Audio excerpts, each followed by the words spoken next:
중1-1 최동의 건널비 부피 문제풀이입니다. 1번은 다음 기둥의 건널비를 구하라고 했습니다. 기둥의 건널비는 어떻게 되느냐? 겉에 있는 넓이입니다. 겉에 있는 넓이니까 밑넓이 같은 밑이 몇 개 있느냐? 두 개가 있습니다. 그래서 밑넓이를 2배를 하고 그 다음에 옆넓이를 구하면 됩니다. 그러면 1번 문제를 보죠. 1번 문제는 밑넓이가 직각삼각형이므로 2분의 1 곱하기 5 곱하기 12 이런 밑넓이가 위아래 두 개가 있습니다. 그 다음에 옆넓이는 13 곱하기 10 더하기 그 다음에 5 곱하기 10 더하기 12 곱하기 12 됩니다. 그래서 2 날리고 60 그 다음에 130 50, 120이 됩니다. 그래서 190, 240, 360cm의 제곱이 됩니다. 두 번째도 밑넓이는 사각형이므로 3 곱하기 3이 몇 개 있느냐? 두 개가 있습니다. 그 다음에 옆넓이는 결국 3 곱하기 5가 지금 같은 문제에서는 4개가 있습니다. 그래서 18 더하기 60이 되어서 78cm의 제곱이 됩니다. 세 번째는 원기둥 같은 경우는 밑넓이가 반지름이 3이므로 9파이 이것이 두 개가 있고 옆넓이의 가로는 원의 둘레므로 6파이 곱하기 6이 되어 18파이 더하기 36파이가 되어서 54파이 cm의 제곱이 됩니다.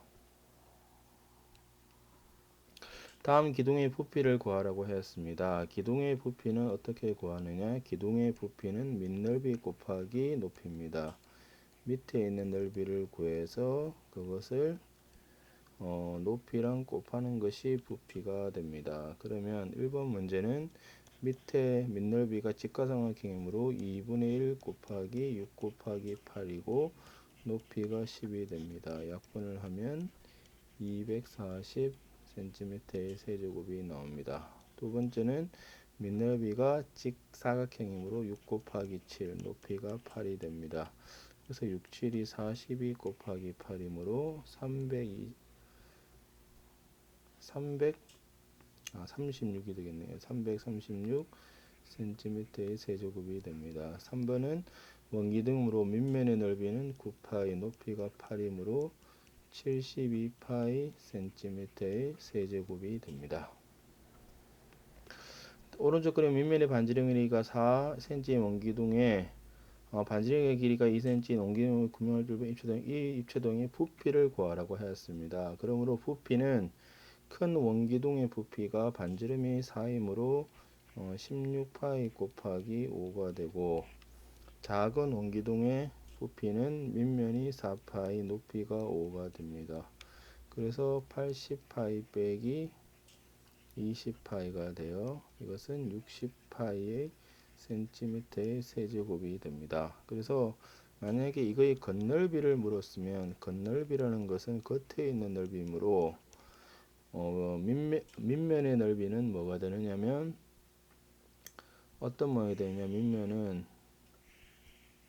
이런 모양이 되겠죠. 2. 그래서 그래서 중간에 이 부분을 묻는 것이므로 큰 원의 넓이가 4의 제곱 파이고 작은 원의 넓이가 2의 제곱 파이므로 12파이가 이것이 뭐냐 밑넓이가 됩니다.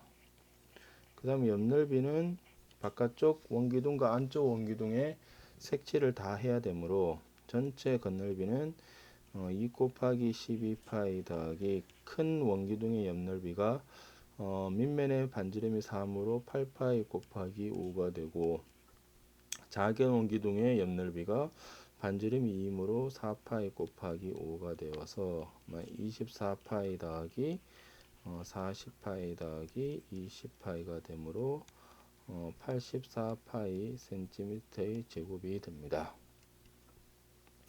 다음 뿔의 건널비를 구하라고 했습니다. 뿔의 건널비도 건널비라는 것이 결국 겉에 있는 넓이입니다. 그래서 건널비라는 것이 항상 밑넓이, 여기는 하나밖에 없겠죠. 뿌리니까 밑넓이 더하기 뭐냐, 옆의 넓이가 됩니다. 그 다음에 여기서 이제 자주 쓰는 것이 부채꼴이 이렇게 있을 때 전개도에서 이 중심각을 잘 모릅니다. 그래서 여기가 L이고, 여기가 보통 R이죠. R이고 여기가 L이면 이거의 넓이는 무엇이 되느냐, 2분의 1 RL이 됩니다. 그래서 만약에 중심각이 세타면 L은 뭐가 되느냐, 2파이 R 곱하기 360도분의 세타도, 이렇게 된다는 것을 알 수가 있습니다.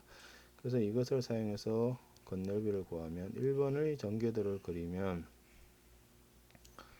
이렇게 됩니다. 그래서 여기가 8이고 여기가 20이고 여기는 원의 둘레므로 16파입니다. 그래서 밑넓이는 64파이, 그 다음에 옆넓이는 2분의 1 20 곱하기 16파이가 되므로 64파이 더하기 160파이가 되어서 224파이가 센티미터의 제곱이 되는 것을 알 수 있습니다.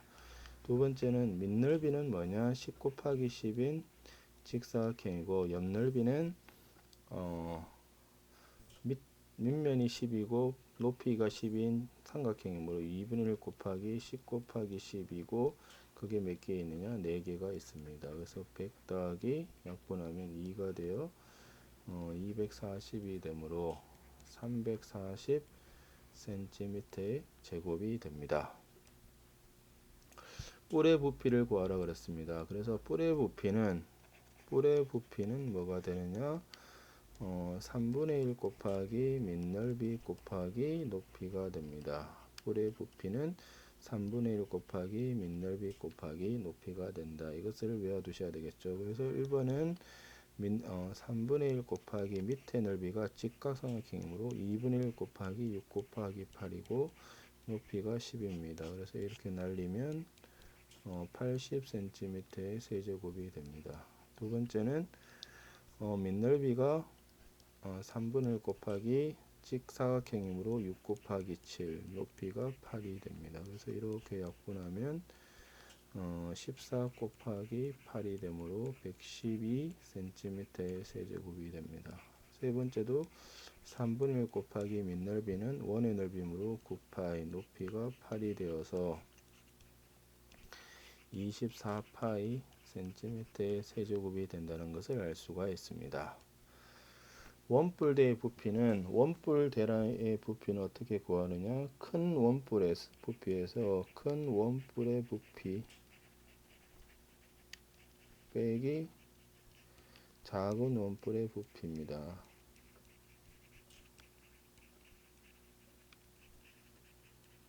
그래서 큰 원뿔의 부피는 3분의 1 파이에 밑면의 반지름이 3으로 16파이, 높이는 총 6이 되겠죠. 빼기 작은 원뿔은 밑면이 반지름이 2이므로 4파이, 높이는 3이 됩니다. 그래서 약분을 하면 32파이가 되고 약분하면 4파이가 되어서 28파이 cm의 세제곱이 됩니다. 지금 현재 그릇에 물을 부은 다음 오르전같이 기울였을 때 물의 양을 구하라고 하였습니다. 그래서 이것은 모양 자체가 뭐냐, 뿔입니다. 뿔이므로 뿔의 부피를 구하면 됩니다. 그래서 3분의 1 곱하기 밑넓이 2분의 1 곱하기 18 곱하기 12, 그 다음에 높이가 6이 되겠죠. 그래서 이렇게 날리면 18 곱하기 12가 되므로 계산을 하면 216cm의 세제곱이 된다는 것을 알 수가 있습니다. 다음 입체동의 건널비를 구하라고 하였습니다. 그래서 이것은 구므로 구의 건널비는 어떻게 되느냐, 구의 건널비 공식은 어떻게 되죠? 4파이 r의 제곱이 됩니다. 4파이 r의 제곱이므로 1번은 4파이 r의 제곱 16이 되어서 64파이가 됩니다.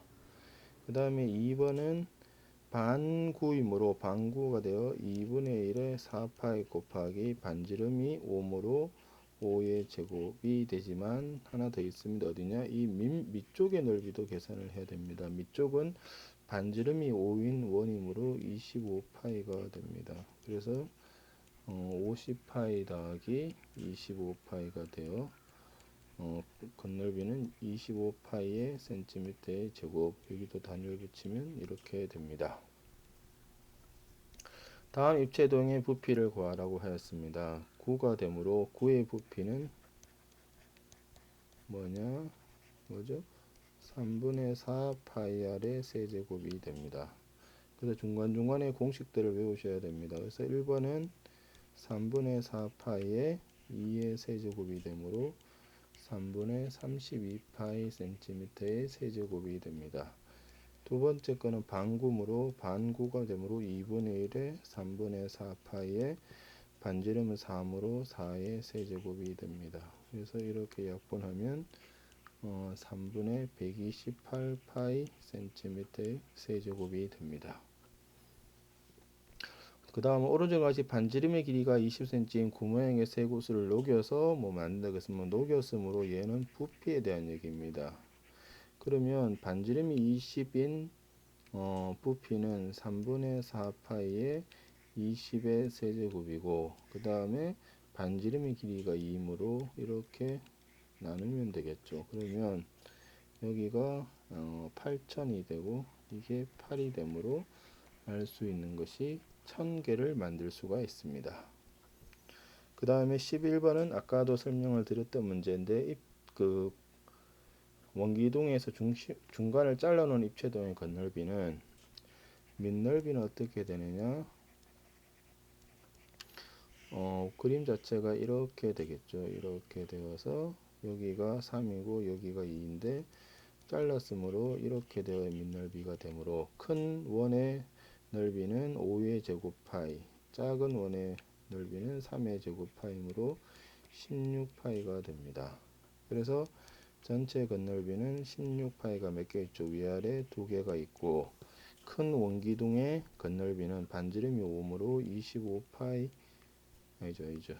네, 25파이가 아니고 원의 둘레므로 10파이 곱하기 10 더하기 작은 원의 둘레므로 6파이 곱하기 10이 되어 32파이 더하기 100파이 더하기 60파이가 되겠네요. 그래서 192파이 cm의 제곱이 됩니다. 아까 혹시 제가 잘못 설명했는지 다시 볼까요? 이거는 아까는 제대로 설명을 했네요. 둘레로 그죠?